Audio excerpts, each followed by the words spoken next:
Na leo Mheshimiwa Rigathi, nimekuja kukuleta hapa kwamba utoke kwa mlima sasa, ukuje uanze kutembea na sisi.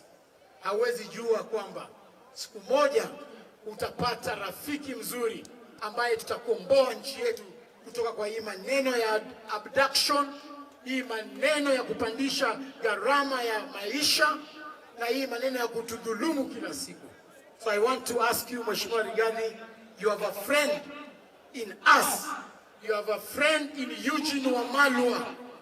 You have a friend in Natembeya. Sisi tunashikana na tutembee pamoja.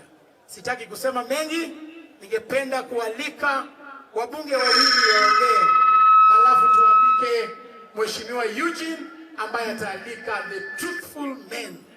Ningependa kuita the senator of Kirinyaga. Na huyo senator kija, local MCAs wetu wakuje hapa. Wale ambao wametishwa ati kwamba wasionekane hapa, wamepigiwa masimu, lakini hawa wamesema kwa mapenzi ya mpira ni lazima wafike hapa. Asanteni sana MCAs wetu hawa. MCAs wetu waseme tu majina kidogo tu, jina na penye unatoka. Wananchi wewe!